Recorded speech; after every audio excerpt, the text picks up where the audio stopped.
सभी भक्तजनों को मेरा निमन प्रणाम। राम राम, जय श्री कृष्णा। पूनम सिहा की दुनिया में आप सभी का बहुत बहुत स्वागत है। जांबा पुराण सन 1857 के सैनिक विद्रोह में गौ रक्षा।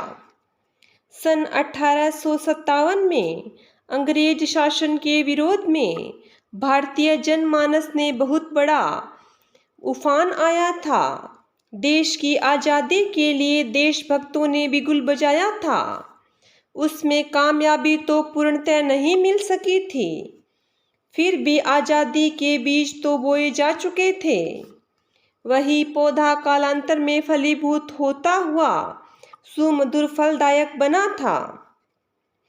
उस समय जांबोजी के चेले वर्तमान के हरियाणा में बसते थे।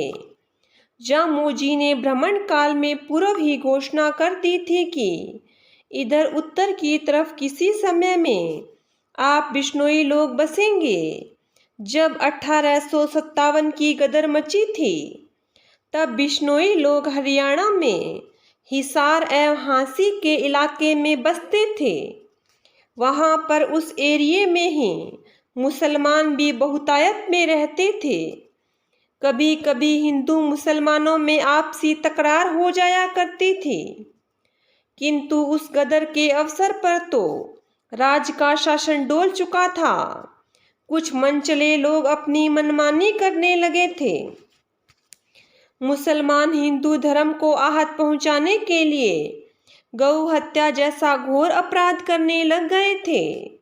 उन्हें रोकने की किसी में भी हिम्मत नहीं पड़ रही थी।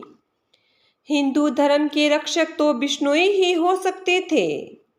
असली हिंदू के प्रहरी तो बिश्नोई ही थे, क्योंकि बिश्नोई स्वयं गोपालक स्वयं शक्तिमान जांबोजी की कृपा से ओतप्रोत थे। बिश्नोई गांव में बसते थे। वे सभी एकजुट होकर एक दूसरे के लिए भलाई करने के लिए गोपालन एवं खेती करते हुए अपने आप में समर्थ थे। अपनी रक्षा के लिए किसी के आगे जाकर रक्षा की भीख मांगने की आवश्यकता नहीं थी। आदमपुर, सदलपुर, चिदड़, बड़ोपल, धांगड़ आदि बिश्नोइयों के गांव थे। उस समय चिंदड़ा के तालाब पर मुसलमानों की खैर पलटन पड़ी थी।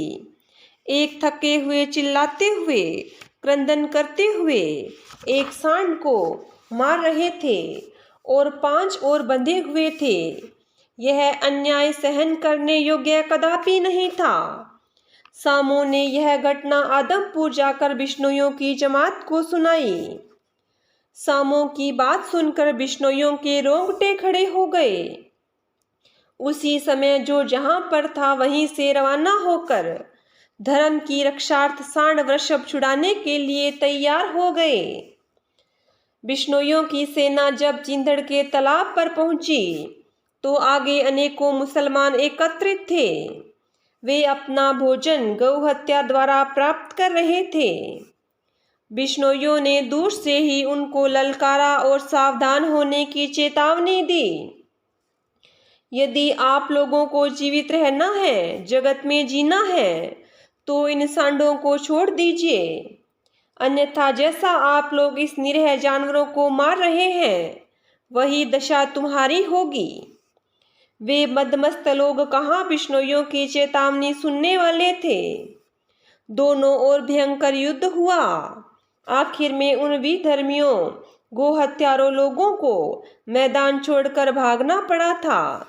धर्मो रक्षिति रक्षितः, धर्म की रक्षा करेंगे तो धर्म हमारी रक्षा करेगा। वहां से भागकर वे मुस्लिम अपने जाति भाइयों के पास पहुंचे और अपनी दुर्दशा का वर्णन किया।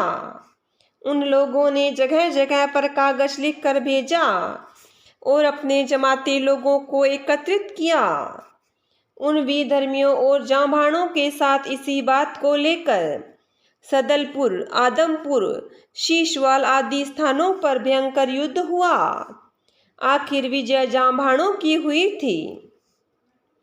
आखिर में मुसलमानों को ही मैदान छोड़कर पलायमान होना पड़ा था।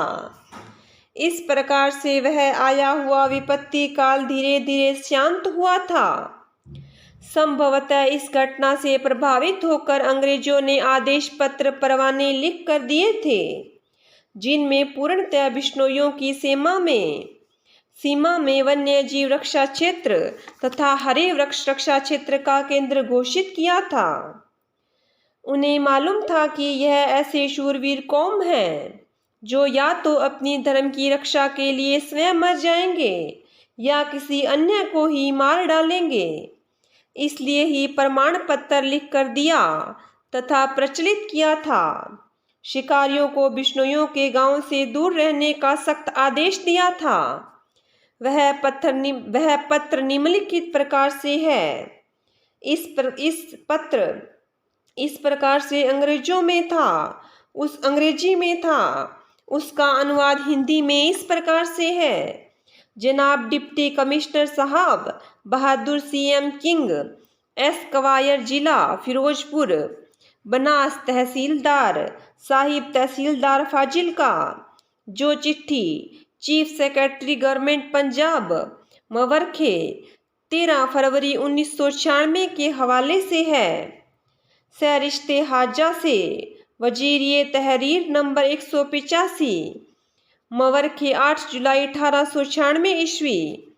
आपके नाम दरबारी शिकायत रहने वाले 16 गांव बिश्नोइयों के निश्चित मुलाजिमान फौज है कि वह अक्सर दंगा फसाद को आमादा हो जाते हैं तथा मजहबी ख्यालात को सदमा पहुंचाते हैं और नज़र हिकारत में से देखते हैं, जिससे गांव वालों को मौका शिकायत का होता है। इसलिए मैं फिर से उसकी तरफ आपकी तवज्जह दिलाता हूँ कि कमिश्नर साहब बहादुर ने आम हुक्म जारी कर दिया है कि बिश्नोइयों के गांव में चारिंद पारिंद जानवरों को कोई शिकार न करें। चारिंद पारिंद जानवरों का कोई शिकार न करें। इसी प्रकार से यह दूसरा आदेश पत्र भी उपलब्ध हुआ है। बोलिए गुरु जम्बेश्वर भगवान की जय हो। बोलिए विष्णु भगवान की जय हो।